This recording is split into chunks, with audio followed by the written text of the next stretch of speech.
When you first visited the airfield at the start of your flight training, you might have had a feeling that is common for beginning students. I may be able to fly one of those things, but takeoffs and landings, that looks tricky.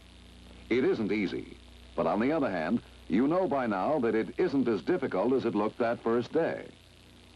To clear up any confusion that may still remain in your mind, we will spend the next few minutes... Why don't you lay off the chit-chat and just tell them we're going to show them how to get up in the air and back down again without busting nothing. If you'd give me a chance, that's just what I was coming to. We all read the title at the beginning of the picture. Let's go. Why did I ever let you in here? Okay, we'll go. Here is an airfield with the wind direction indicated. Traffic into and out of the airfield follows a definite pattern like this.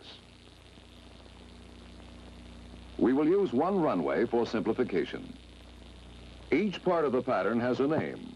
The takeoff leg, the crosswind leg, the downwind leg, the base leg, and the final approach. We will discuss the 180-degree side approach using a 1,000-foot pattern. Takeoffs are made into the wind to take advantage of the additional lift initially provided by the wind. After becoming airborne, you climb out on a straight ground track until you reach traffic pattern altitude. You make a 90-degree turn onto the crosswind leg, followed shortly by a 45-degree turn in the opposite direction, either level or climbing, to take you out of the pattern. On returning from your flight, you re-enter the pattern in a definite manner. Enter traffic at a 45-degree angle to the middle third of the downwind leg. As you approach at this angle, watch other aircraft in the pattern and time your entry so that you are properly spaced. Actual landing procedures start here, but we'll deal with these procedures later. You make a 90-degree gliding turn here onto the base leg, then another 90-degree gliding turn onto final, and touch down at the approach end of the runway. The virtues of a traffic pattern are obvious. All traffic is moving in the same direction and at the same altitude. Planes can exit without interfering with incoming planes, and traffic can enter at an angle that gives an excellent view of planes already in the pattern. Now let's deal with the technique to be used in various parts of the pattern.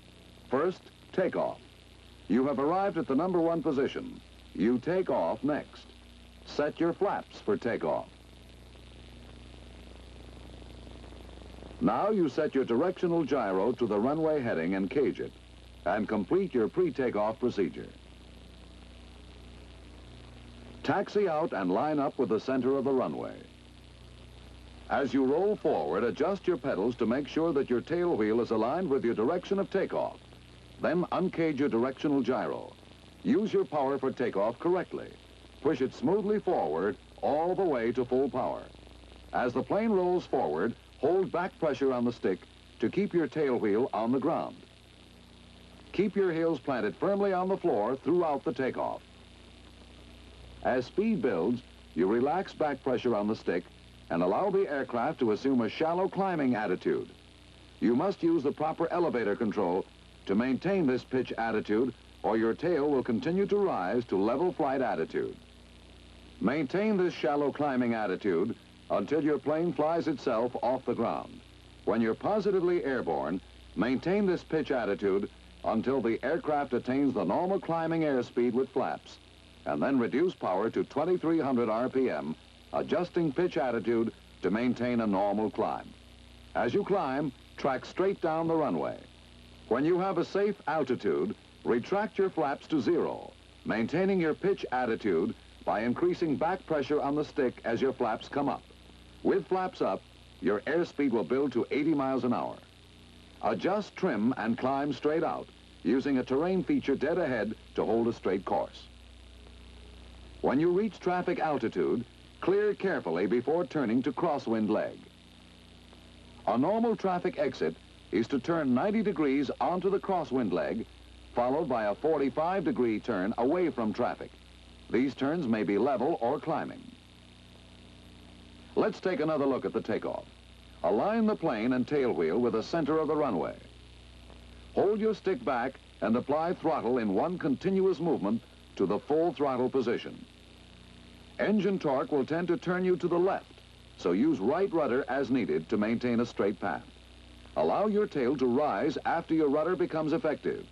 During the entire takeoff, your attention is outside the plane. Don't even glance at your controls or instruments. As you become airborne, remember this sequence. Adjust pitch to climb attitude. Reduce power to 2300 RPM. Retract flaps. Turn off auxiliary fuel pump. To simplify it, after breaking ground, think of pitch, power, flaps, and pump. Now let's have a look at the pattern that has to do with landing. As you fly in, check traffic in the pattern. If there is space for you, proceed. If there is not enough space, turn off. Circle back and try again when you see that you will not interfere with any other aircraft in the pattern. Now visualize your plane touching down smoothly.